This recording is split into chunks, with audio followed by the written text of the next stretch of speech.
E a gente começa esta edição falando que a juíza federal que mandou prender o reitor da Universidade Federal de Santa Catarina, Luiz Carlos Cancellieri, e outros 6 funcionários na semana passada, reassumiu o caso depois de voltar de uma licença de saúde. Em entrevista à nossa equipe, ela rebateu críticas que tem recebido por ter mandado prender os suspeitos de irregularidades. Afirmou que a medida foi baseada em análise profunda de evidências apresentadas pela Polícia Federal.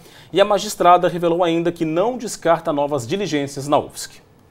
A juíza responsável pelo caso envolvendo a Universidade Federal de Santa Catarina tomou ciência da investigação em julho deste ano. Foram mais de 50 dias analisando toda a papelada até assinar o despacho que determinou as prisões temporárias e as buscas e apreensões. Eu entendi as medidas como necessárias, adequadas e razoáveis àquilo que estava sendo requerido e o que, em tese, tinha sido cometido dentro dessa situação. A minha análise é posta com materialidade, que é a ocorrência efetiva dos fatos, e indícios suficientes ou mínimos ali de realização desses fatos pelos investigados. Então, entendi que havia que os requisitos legais e constitucionais estavam preenchidos e decidi dessa maneira. Depois que a operação foi deflagrada, a juíza precisou se afastar do trabalho por problemas de saúde. Quando as prisões temporárias venceriam, ela voltou às atividades, mas com uma surpresa. Os 7 presos tinham sido liberados um dia depois das prisões por uma juíza substituta. Não me cabe avaliar conduta de magistrado ou de colega.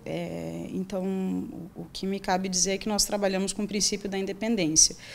Eu tive o tempo que eu entendi necessário para decidir e o que eu afirmo nesse momento é que eu mantenho, o meu entendimento naquilo que eu coloquei, enfim, e fundamentei a decisão. A Polícia Federal, Tribunal de Contas da União e peritos da Controladoria Geral da União estão analisando todas as provas coletadas na operação.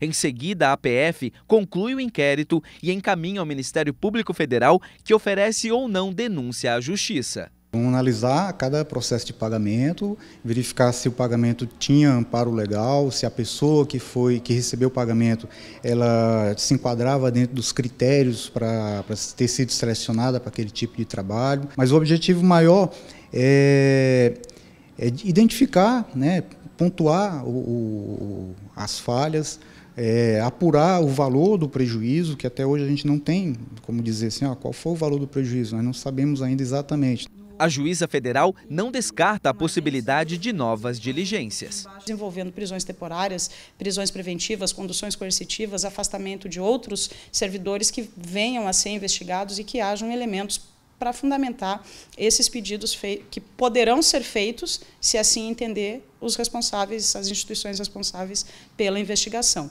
Vindo isso concluso, eu farei a apreciação como fiz já no primeiro momento, eu farei novamente. Em paralelo ao inquérito da Polícia Federal, a Universidade Federal de Santa Catarina está apurando as denúncias de desvio de verbas em cursos à distância. Assim que a Corregedoria da UFSC finalizar esse trabalho, deve pedir a exoneração dos servidores caso as irregularidades se confirmem. E após termos já todo um conjunto probatório robusto, decidimos ou não, ou em relação a quem, a instauração de processo administrativo disciplinar.